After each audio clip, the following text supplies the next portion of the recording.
Degree level എക്സാമിന് PSC previous ആയിട്ട് ചോദിച്ചൊരു ക്വസ്റ്റ്യൻ ആണ്. A equal to B/2, B equal to C²/2, C equal to 2√3. അങ്ങനെയാണെങ്കിൽ എയുടെ ന്യൂമറിക്കൽ വാല്യൂ എത്രയാണ്? ഇത് വളരെ സിമ്പിൾ ആയിട്ട് നമുക്ക് ചെയ്യാവുന്ന ഒരു ക്വസ്റ്റ്യൻ ആണ്. ഇവിടെ സിയുടെ വാല്യൂ തന്നിട്ടുണ്ട്, എത്രയാണ്? 2√3. ആ സിയുടെ വാല്യൂ ഈ ബിയുടെ ഇക്വേഷനകത്ത് നിങ്ങൾ ഇട്ട് കൊടുക്കുക. അപ്പോൾ ബിയുടെ വാല്യൂ നിങ്ങൾക്ക് കിട്ടും.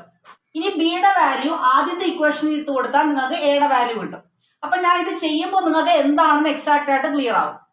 അപ്പൊ നമുക്ക് തന്നിരിക്കുന്നത് B ഈക്വൽ ടു C²/2 എന്നാണ്. അപ്പൊ ഞാൻ അത് എഴുതുവാണ്, B ഈക്വൽ ടു C²/2. ഇനി സിയുടെ വാല്യൂ തന്നിട്ടുണ്ട് 2√3. അപ്പോ C²/2 എങ്ങനെ എഴുതാം? 2√3² എന്ന് എഴുതാം. അപ്പൊ 2ന്റെ സ്ക്വയർ എത്രയാണ്? 4 ആണ്. അപ്പൊ 4 ഇൻറ്റു √3യുടെ സ്ക്വയർ എത്രയാണ്? √3 ഇൻറ്റു √3 3 ആണ്. Divided by 2.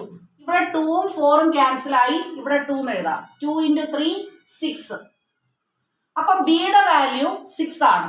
അപ്പൊ ആദ്യത്തെ equation A equal to B/2 എന്നാണ്. അവിടെ ബിയുടെ വാല്യൂ ഞാൻ സബ്സ്റ്റിറ്റ്യൂട്ട് ചെയ്യുവാണ്. അപ്പോ A ഈക്വൽ ടു B/2 ആണ്. ഈയുടെ ആൻസർ നമുക്കറിയാം 6 ആണ്. അപ്പൊ 6/2. 6/2 എത്രയാണ്? 3 ആണ്. നമുക്ക് എയുടെ വാല്യൂ ആണ് കിട്ടേണ്ടത്. എയുടെ വാല്യൂ എത്രയാണ്? ഓപ്ഷൻ ബി 3 ആണ്.